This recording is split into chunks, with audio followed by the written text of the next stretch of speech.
नमस्कार दोस्तों, मैं नरेंद्र कुमार स्वागत करता हूं वी कुमार ऑनलाइन क्लास के इस ऑनलाइन प्लेटफॉर्म पे। दोस्तों, हम उम्मीद करते हैं आप लोग बहुत ही अच्छे होंगे और अपनी तैयारी को बहुत ही अच्छे तरीके से कंटिन्यू कर रहे होंगे। दोस्तों, आज हम लेकर आए हैं एसएससी जीडी के रीजनिंग के 5 मोस्ट इंपॉर्टेंट क्वेश्चन, जो आपको किसी न किसी परीक्षा में ये क्वेश्चन जरूर देखने को मिलते हैं। ये सारे क्वेश्चन बहुत ही सिलेक्टेड है और एग्जाम ओरिएंटेड क्वेश्चन है। तो चलिए, बिना देर किए हुए लेकर चलते हैं हम अपने इन क्वेश्चन की तरफ। तो पहला क्वेश्चन है, संख्याओं की वह जोड़ी ज्ञात करें जो इस पैटर्न में उपयुक्त होगी। अब यहाँ पे देखिए, कुछ कुछ संख्या दिया गया है। अब ये कह रहा है ऐसी जोड़ी ज्ञात कीजिए जो इस पैटर्न को पूरा कर सके। जैसे यहाँ पे मान लीजिए लास्ट में क्वेश्चन मार्क दिया है, यहीं पे कोई संख्या आएगी। ठीक है, अब इसमें आपको या तो जोड़ना होगा या घटाना होगा या गुणा करना होगा या भाग करना होगा। ठीक है, तो वही कह रहा है, एक ऐसी संख्या बताइए, इसको सॉल्व करने के बाद कौन सी ऐसी संख्या आएगी जो इस पैटर्न को पूरा करेगी। तो चलिए देखते हैं इस क्वेश्चन को कैसे किया जाता है। दोस्तों, ऐसे क्वेश्चन को करने के लिए एक चीज देखा जाता है। मान लीजिए अगर संख्याएं क्रम से बढ़ रही हैं, 1 2 3 4, तो उसमें हम खास करके जोड़ का उपयोग करते हैं। लेकिन अगर संख्याएं ऐसे ही क्रम में घट रही हैं, जैसे मान लीजिए 5 हो गया, फिर 4 हो गया, फिर 3 हो गया, तो वहां पे हम माइनस का उपयोग करते हैं। उसके बाद अगर संख्याएं बहुत तेजी से बढ़ रही हैं, तो वहां पे हम गुणा का प्रयोग करते हैं। या फिर अगर संख्याएं बहुत तेजी से घट रही हैं, तो वहां पे हम भाग का प्रयोग करते हैं। तो देखते हैं इसमें क्या करना है।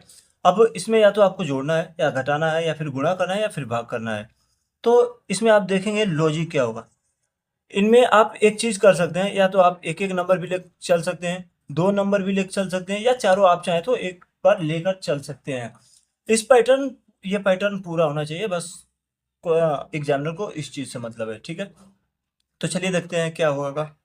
तो हमें एक चीज यहाँ पे दिख रही है। अब अगर मान लीजिए हम एक एक अंक लेकर चलें, तो एक यहाँ पे एक है, फिर एक है, फिर एक है, तो यहाँ आके 2 हो जा रहा है। तो ये पैटर्न फॉलो नहीं कर रहा है। अगर हम चार चार अंक से भी देखें, तो हमें बहुत कुछ लॉजिक नहीं मिल रहा है। लेकिन अगर हम दो दो अंक लेकर देखें, अगर मान लीजिए यहाँ 15 हो गया, फिर यहाँ पे 17 हो गया, फिर यहाँ पे 19 हो गया, फिर यहाँ पे 21 हो गया, देखिए यहाँ पे हमें कुछ लॉजिक मिल रहा है। जैसे हमने आपको बताया, अगर संख्याएं क्रम से बढ़े, 1 2 3 4 या 2 4 6 8, अब देखिए यहाँ पे 2 अंक हम लेकर चल रहे हैं, तो यहाँ पे 15 है, फिर यहाँ पे 17 है, फिर यहाँ पे 19 है, फिर यहाँ पे 21 है, यानी संख्याएं क्रम से बढ़ रही हैं। तो देखते हैं ये पैटर्न फॉलो हो रहा है कि नहीं। यहाँ से अगर यहाँ तक हम जाएंगे तो +2 हो रहा है। ठीक है, फिर यहाँ से अगर यहाँ पर हम जाएं, तो यहाँ पर भी +2 हो रहा है। फिर यहाँ से यहाँ तक जाएं, तो ये भी +2 हो रहा है। यानी इसमें +2 का ही डिफरेंस देखने को मिल रहा है। तो यहाँ से अगर हम आगे बढ़ जाएंगे +2 करके, तो 21 और 2 23 हो जाएगा। ठीक है, अब इन दो दो संख्याओं को देख लेते हैं जो बचे हैं। तो ये देखिए, यहाँ पे 28 है, यहाँ पे 25 है। तो देखने में ये लग रहा है कि ये माइनस हो रहा है, और बहुत ही क्रम से माइनस हो रहा है। बहुत मतलब ज्यादा कम नहीं हो रहा है, 3 3 नंबर कम हो रहा है। तो अगर यहाँ से 28 से हम 25 पे आए, तो ये हमें दिख रहा है -3 हो रहा है। ठीक है, फिर 25 से अगर हम 22 पे आए, तो यहाँ भी -3 हो रहा है। फिर 22 से अगर हम 19 पे आए, तो यहाँ पर भी -3 हो रहा है। और अगर 19 से हम फिर -3 करें, तो ये हो जाएगा 16। तो यहाँ ये जो पैटर्न पूरा हो रहा है, वो 23 16 वाले नंबर से पूरा हो रहा है। तो ऑप्शन में देखेंगे ये वो ऑप्शन है कि नहीं। तो ये पूरा हो रहा है ऑप्शन डी से। तो इसका राइट आंसर हो जाएगा ऑप्शन डी। तो ये क्वेश्चन आपको समझ आया कि नहीं आया, कमेंट करके जरूर बताइएगा। अगर नहीं समझ आया तो कमेंट करके जरूर बताइएगा। फिर से कोशिश किया जाए कि ऐसे वीडियो किया जाए, ताकि आपको ऐसे क्वेश्चन के लिए कोई भी कंक्लूजन ना हो। चलिए लेकर चलते हैं फिर हम दूसरे क्वेश्चन की तरफ। उसके बाद ये दूसरा क्वेश्चन है, उस विकल्प का चयन करें जो तीसरे पद से उसी प्रकार संबंधित है जिस तरह दूसरा पद पहले पद से संबंधित है। क्वेश्चन का कहने का मतलब ये है, ये जो अक्षर दिए गए हैं, वो दूसरे अक्षर से किस तरह से संबंध रखता है, उसी तरह से ये जो नीचे अक्षर दिया गया है, ये कौन से अक्षर से संबंध रखेगा। तो ऐसे प्रश्नों को करने के लिए क्या किया जाएगा, सबसे पहले तो आपको अंग्रेजी वर्णमाला के जो भी अक्षर होते हैं, उनका आपको प्लेस वैल्यू याद होना चाहिए। तभी जाके आप ऐसे क्वेश्चन को बहुत ही आसानी से कर पाएंगे। तो अगर आपको न याद हो तो कमेंट कीजिएगा, हम कोशिश करेंगे कि आपको एक वीडियो लाया जाएगा इसके लिए। हालांकि इसके लिए एक वीडियो जरूर लाया जाएगी, प्रॉपर वीडियो। तो देखते हैं इसका क्या होगा। तो सबसे पहले हम इन सब का प्लेस वैल्यू कर लेंगे। प्लेस वैल्यू मान लीजिए ये m का हो जाएगा 13। अब प्लेस वैल्यू का मतलब क्या होता है? अब जैसे मान लीजिए A B C D E, ठीक है, तो इनमें क्या होता है? ए का 1, फिर ये 2, फिर ये 3, फिर ये 4, फिर ये 5। अब जैसे मान लीजिए 26 अक्षर होते हैं तो 26 इसका प्लेस वैल्यू भी होगा, ठीक है। ऐसे मान लीजिए F G H I J K L M N O P Q R S T U V W X Y Z, ठीक है। तो ये 5 हो गया, फिर 6 7 8 9 10 ऐसे लास्ट 26 तक, ठीक है। तो एम जो आता है वो 13 पे आता है, ए जो आता है 1 पे आता है, जी 7 पे आता है, आई 9 पे आता है, और सी जो आता है वो 3 पे आता है। वैसे ही इसमें देखेंगे तो एन 14 पे आएगा, सी 3 पे आएगा, जे 10 पे आएगा, एम 13 पे आएगा, और एच जो है वो 8 पे आएगा। तो इनमें सबसे पहले हम देखेंगे डिफरेंस क्या है, उसी के आधार पे इनमें हम वो चीज अप्लाई करेंगे। तो अगर हम देखिए एक एक अक्षर लेकर चलेंगे, तो ये अगर हम यहाँ से 13 से 14 पे आए तो +1 हो रहा है, ठीक है। फिर ये दूसरे वाले अगर वर्ड पे हम गए तो ये अगर 1 से 3 पे आए तो ये +2 हो रहा है, ठीक है। फिर यहाँ से अगर हम तीसरे अक्षर पे आए तो ये जो जा रहा है 7 से 10 पे, यानी +3 हो रहा है। फिर चौथे वाले अगर अक्षर पे हम आए तो ये आ रहा है 9 से 13 पे, यानी +4 हो रहा है। वैसे ही अगर हम मान लीजिए ये लास्ट वाले से 3 से अगर 8 पे आए तो ये +5 हो रहा है, ठीक है। वही चीज इसमें अप्लाई करेंगे। अब जैसे मान लीजिए सबसे पहले तो इसका प्लेस वैल्यू लिख लेंगे। डब्ल्यू आएगा 23 पे, आई 9 पे, टी 20 पे, सी आएगा 3 पे, एच आएगा 8 पे, ठीक है। तो इनमें भी वही करना है। इसमें जैसे 1 2 3 4 5 प्लस हो रहा है, तो इनमें भी +1 +2 +3 +4 +5।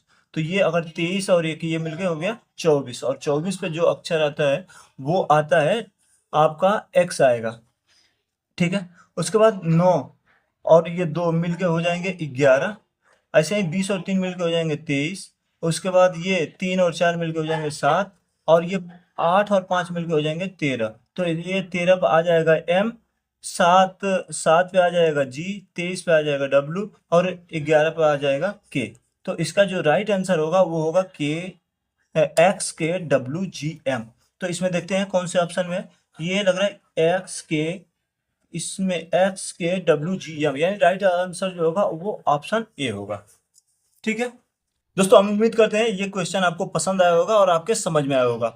अगर आपके समझ में आया तो कमेंट करके जरूर बताइएगा, और ना समझ में आया तो वो भी आप कमेंट करके बताइएगा। चलिए तो लेकर चलते हैं आपको तीसरे प्रश्न की तरफ। तो अभी है तीसरा क्वेश्चन कैलेंडर से। क्वेश्चन है, यदि 1 मई को मंगलवार है तो 1 जून को कौन सा दिन होगा? क्वेश्चन का करने का मतलब है 1 मई को अगर मंगलवार है तो 1 जून को कौन सा दिन होगा? तो ऐसे क्वेश्चन को करने के लिए आपको क्या करना होता है? अब जैसे मान लीजिए ये 1 मई से 1 जून की बात हो रही है, ठीक है। तो 1 मई में सबसे पहले तो आपको ये पता होना चाहिए कि कौन से महीने में कितना दिन होता है। तो अगर ये आपको मालूम ना हो तो इसके लिए आप क्या कर सकते हैं, ऐसे हाथ का मुट्ठी बांधेंगे, ठीक है, और इस पे आपको महीने के दिन गिनने पड़ते हैं। जैसे मान लीजिए ये हो गया जनवरी, फिर ये जो नीचे डाउन में है वो फरवरी, मार्च, अप्रैल, मई, जून, जुलाई, और फिर इधर से रिटर्न आते हैं अगस्त, सितंबर, अक्टूबर, नवंबर, दिसंबर। तो जो हाइट पे आएगा वो 31 का महीना, और जो डाउन में आएगा वो 30 का महीना, सिर्फ फरवरी को छोड़ के। अगर फरवरी में भी अगर लीप ईयर है तो 29 का दिन होगा, और लीप ईयर ना आए तो 28 का दिन होगा। तो मई में कौन सा दिन होगा? जनवरी, फरवरी, मार्च, अप्रैल, मई। मई जो होगा वो 31 दिन का होगा, ठीक है। और जून में तो मान लीजिए पहले ही जून की बात कर रहे हैं, तो इसको क्या करेंगे, इसमें एक दिन हो गया, इन दोनों को जोड़ेंगे तो ये हो जाएगा 32। और 32 को क्या करते हैं, 7 से भाग दे देते हैं, क्योंकि हफ्ते में 7 दिन होते हैं तो 7 से हम भाग दे देंगे, ठीक है। तो ये जाएगा 7 चौके 28, ठीक है। अगर मान लीजिए 32 से हम भाग दिए 7 से, तो 7 चौके 28, और ये हो जाएगा 4। तो अब जो दिन आ रहा है उसमें हम 4 जोड़ देंगे, तो मंगलवार, बुधवार, बृहस्पतिवार, शुक्रवार। तो इसका जो राइट आंसर होगा वो होगा ऑप्शन बी, शुक्रवार। दोस्तों आशा करते हैं कि ये क्वेश्चन आपको समझ में आया होगा। अगर समझ में आया तो कमेंट करके जरूर बताइएगा। तो चलिए लेकर चलते हैं चौथे क्वेश्चन की तरफ। तो ये है चौथा क्वेश्चन। क्वेश्चन है, दिए गए समीकरण को संतुलित करने के लिए निम्न में से कौन से दो चिन्हों को आपस में बदलना पड़ेगा। तो ये जो क्वेश्चन है, इनमें ये जो चिन्ह दिए हैं, इनमें किसी न किसी को आपस में इंटरफेयर करना पड़ेगा, तभी जाके ये जो लास्ट में इक्वल टू का 11 दिया है, ये लाना है हमें। क्योंकि अभी ये जो क्वेश्चन दिया है वो सही नहीं है। अगर इस चीज़ पे आप इस क्वेश्चन को सॉल्व करते हैं तो ये जो वैल्यू दिया है 11, ये नहीं आएगा। अब ये जो चिन्ह दिए हैं इन्हीं को आपस में बदलना पड़ेगा, तभी जाके ये समीकरण सही होगा। तो वही कह रहा है, कौन से ऑप्शन वाले चिन्ह को अगर हम यूज करें तो ये समीकरण सही हो जाएगा। तो देखिए इसको कैसे करते हैं। देखिए इसको करने के लिए एक शॉर्ट ट्रिक भी होता है। शॉर्ट ट्रिक ये है, जिन भी ऑप्शन में भाग वाला ये चिन्ह दिया होता है ना, उसको हम सबसे पहले करते हैं, क्योंकि जिसमें भाग रहता है वो चिन्ह अप्लाई करने से ये क्वेश्चन बहुत ही जल्दी बहुत ही जल्दी हो जाते हैं। तो देखिए सबसे पहले तो एक ये इसमें भाग का चिन्ह है, तो सबसे पहले हम इसको अप्लाई करेंगे। अब जैसे मान लीजिए ये दिया है 20 और माइनस का 4, यानी 20 का माइनस का 4 16, और गुणे इसमें नहीं ये बैठने वाला है। फिर इसमें सी वाले में दिया है भाग का चिन्ह, तो सी वाले को अप्लाई करेंगे। तो यहाँ पे दिया है गुणा, तो यानी ये भाग वाले चिन्ह पे गुणा रख देंगे और गुणे वाले चिन्ह पे हम भाग रख देंगे। ठीक है, तो ये हो गया 20। ठीक है, भाग वाले की जगह पे गुणा, उसके बाद 4, उसके बाद गुणे वाले की जगह पे भाग, और ये हो गया 8, और ये प्लस 16 माइनस 15। ठीक है, तो इसको अगर सॉल्व करेंगे तो 20 चौके 80 भागा के 8 और प्लस 16 माइनस का 15। ठीक है, तो 80 से अगर 8 का भाग करेंगे तो ये हो जाएगा 10 और प्लस 16 माइनस का 15। तो ये अगर जोड़ देंगे तो ये हो जाएगा 26, और 26 में से अगर 15 माइनस कर देंगे तो ये हो जाएगा 11। यानी इसका जो राइट आंसर है वो है सी।